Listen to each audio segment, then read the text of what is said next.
श्री स्वामी समर्थ मित्रांनो, घरात निगेटिव्हिटी किंवा निगेटिव्ह एनर्जी असल्याची 8 लक्षणं कोणती? घरातील प्रत्येक व्यक्तीला सतत आळस व थकवा येतो. कोणत्याही कामात मन लागत नाही. शरीरात ऊर्जा म्हणजेच एनर्जी नसल्यासारखं वाटतं.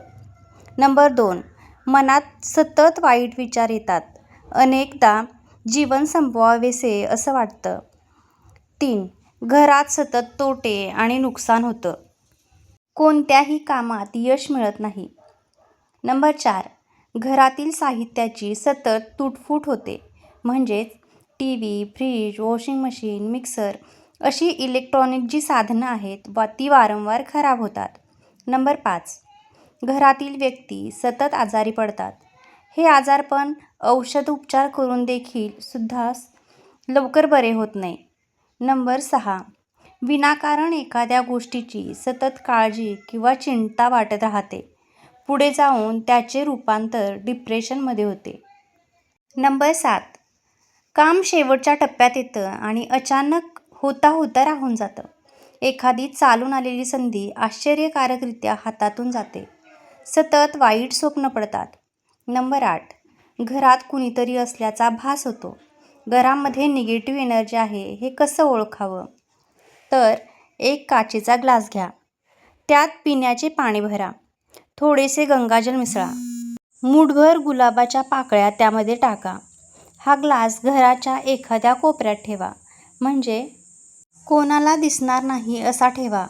24 तासानंतर ग्लासामधील पाण्याकडे निरखून पहा. जर पाण्याचा रंग गुलाबी अथवा लाल झाला असेल तर घरात निगेटिव्ह एनर्जी आहे. पाण्याचा रंग जितका लाल असेल तितकी निगेटिव्हिटी जास्त आहे आणि रंग न बदलण्याची कारणेही वेगळी असू शकतात. निगेटिव्ह एनर्जी घालवण्याचे उपाय. 1. घराचा मुख्य दरवाजा नेहमी स्वच्छ ठेवा. फरशी पुसताना पाण्यात 1 चमचा खडे मीठ टाकून फरशी पुसा. खडे मीठ म्हणजे मोठे मीठ.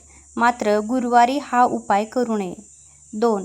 निगेटिव्ह एनर्जीचा त्रास होत असलेल्या व्यक्तीला लहान मोहरीचे दाणे, लाल मिरची आणि मिठाने नजर उतरवा.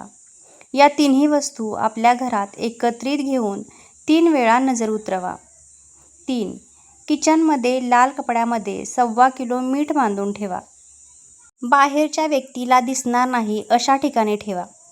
प्रत्येक महिन्याला जुने मीठ बदलून त्या जागी नवीन मीठ ठेवा. जुने मीठ वाहत्या पाण्यात किंवा तलावामध्ये तुम्ही टाकून द्या. फ्लॅटमध्ये राहणाऱ्या व्यक्तींनी हे मीठ टॉयलेटमध्ये फ्लश करावे. 4.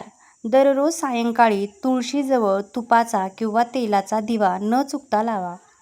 5. घरात हनुमान चालीसा ऐका. 6. अमावस्या पौर्णिमेच्या दिवशी मुख्य दरवाजाजवळ दोन्ही बाजूने दिवे प्रज्वलित करा. धन्यवाद.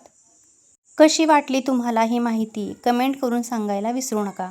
अशाच प्रकारच्या महत्त्वपूर्ण माहितीसाठी आपल्या चॅनेलला नक्की सबस्क्राईब करा आणि व्हिडिओ आवडला तर व्हिडिओला एक लाईक नक्की करा. धन्यवाद.